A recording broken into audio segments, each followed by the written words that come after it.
And we go now to Republican Congressman Dan Crenshaw of Texas, who joins us from the Munich Security Conference. Uh, Congressman, thank you for joining us.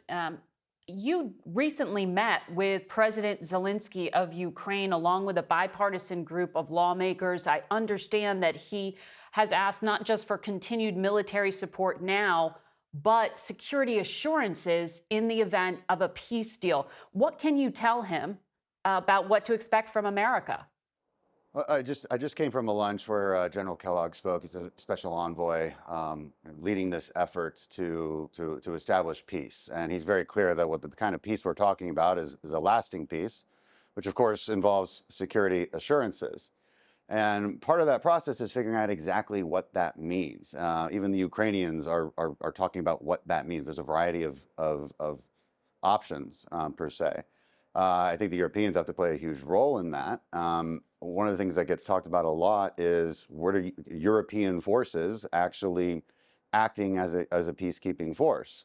I'm here to constantly remind the Europeans, and I made this clear in various meetings here today, that if you want a seat at the table, because this was a contentious issue that came up, the Ukrainians clearly have a seat at the table, and the United States will be the intermediary as we try to establish a peace deal.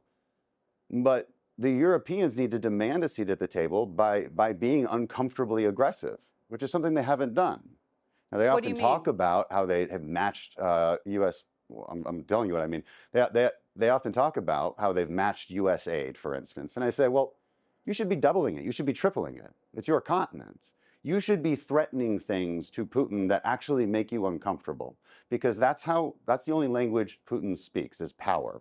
And when General Kellogg is at that table with Putin, he's only got a finite amount of leverage. And there's only so much more leverage that the U.S. can impose. And if anybody can do it, I think it's Donald Trump. And he's already said that nothing is off the table. Vice President Vance said that nothing is off the table. Economic, military, they will use the amount of leverage they can. My message to European leaders, I'm really not talking to you right now, I'm talking to European leaders right now, is if we want to win, if we want a better outcome for Ukraine at the end of these peace talks, you need to be uncomfortably aggressive. You need to not just bolster your own defense spending, because that's a long-term issue, that's a long-term investment. Yeah. You need to be talking about where you're going to be putting actual troops on the ground. Stop following our lead and actually take the lead.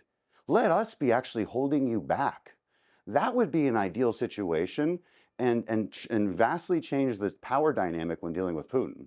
So I just want to understand what you're describing here. There already is a military security alliance known as NATO. You are saying you think there should be something else or some other entity providing security assurances for Ukraine?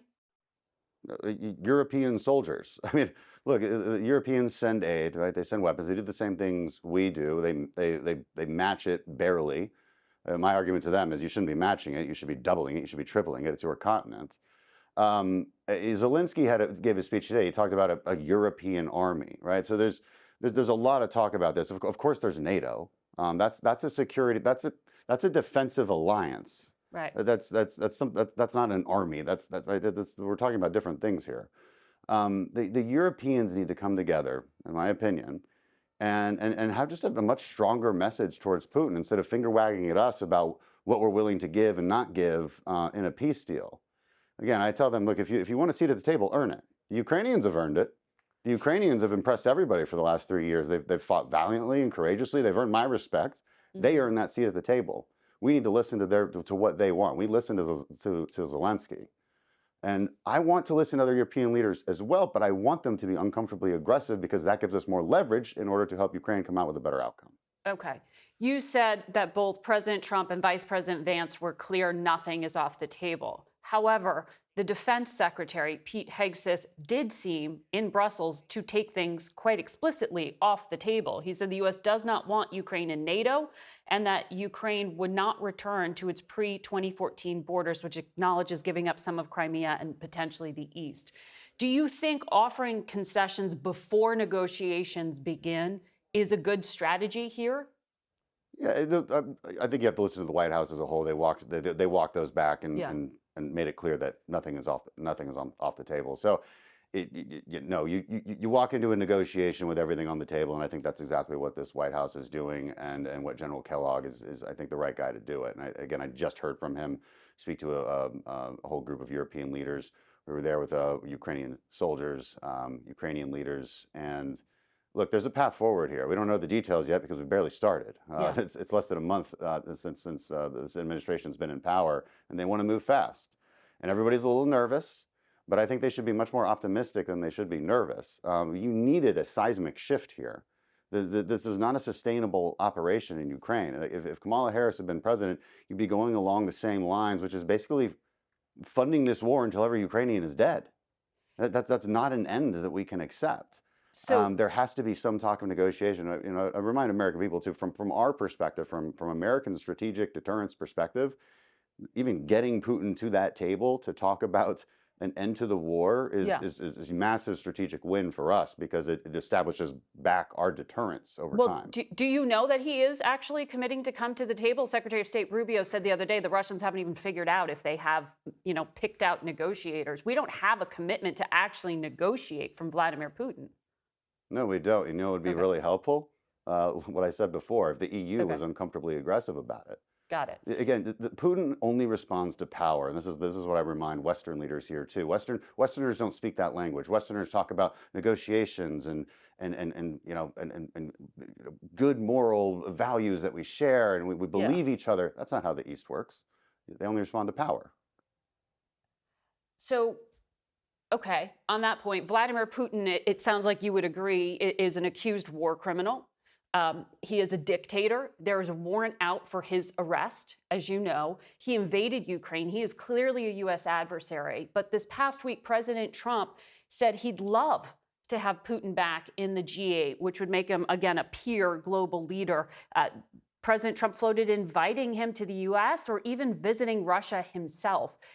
Do you think any of that is appropriate? It's more appropriate than not talking to him for the last 2 years, which is what President Biden did. Who did that help? Talking is different than inviting him to the United States. Sure. I mean, you can parse it out however you like, but the reality is you're going to have to get him to the table somehow, right? And there's a carrot and a stick approach. Trump can use a lot. You can use a lot of leverage, and then the Europeans need to use a lot more leverage. But you also have that carrot approach, and Trump is good at that. He's good at flattering people in order to get them to the table. That is what we need, whether we like it or not. That's what we need. That's what Ukraine needs. Ukraine cannot sustain this, no matter how much money we give them, cannot sustain this forever. And so it is in our interest to get him to that table. And there's a variety of ways to do it. And I trust the president's at least doing a heck of a lot better job than anybody else. I don't hear any other ideas, by the way. So this is what we're going with. But flattering a very brutal dictator who's pretty cunning, frankly, you really think that's a winning strategy? Well, he's not that cunning. He's fought a war that has destroyed his society, killed hundreds of thousands of Russians. He's made a massive mistake and miscalculation. He's not as clever as maybe we've given him credit for.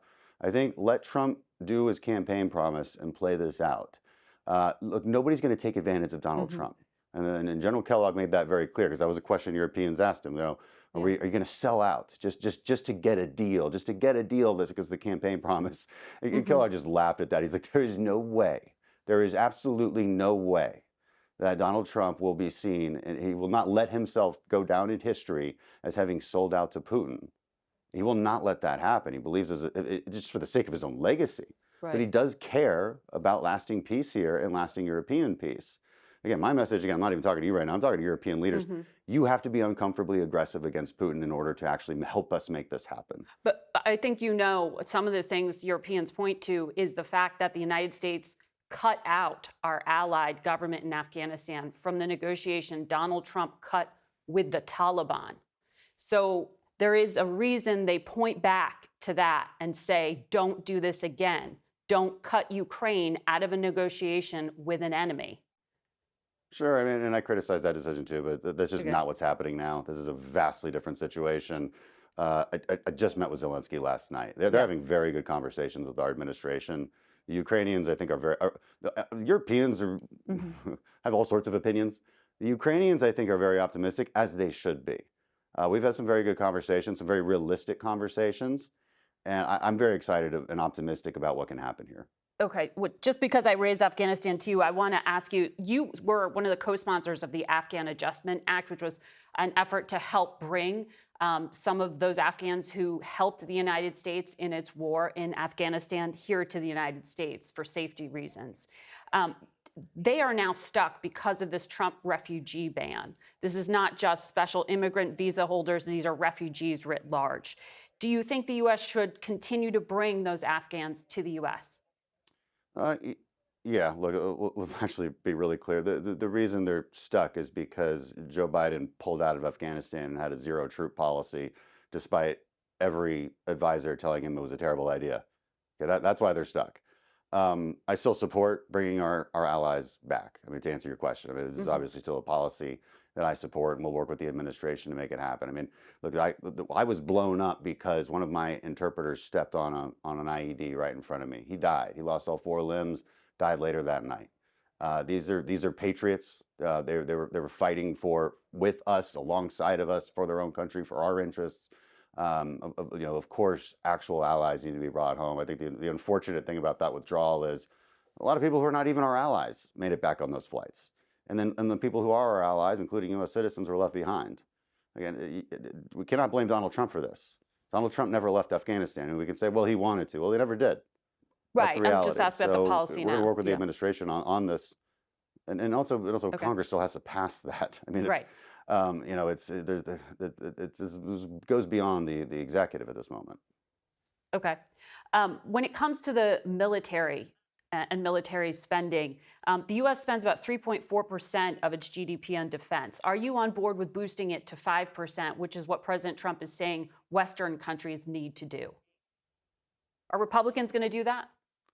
It's yeah, it's quite the target. Look, we've got a lot of work to do right now. We've got a budget to pass from last year's budget. Government funding expires on March 14th, so we got to deal with that. We got to deal with the debt ceiling. We've got to finance disaster aid for California wildfires. We've got a reconciliation bill coming up. Look, you look at the world at the moment and where America stands and the investments we need to make. It's pretty obvious we need to increase defense spending, and the exact amount, of course, will get worked out in Congress. Congressman Crenshaw, thank you for joining us. Thanks for having me.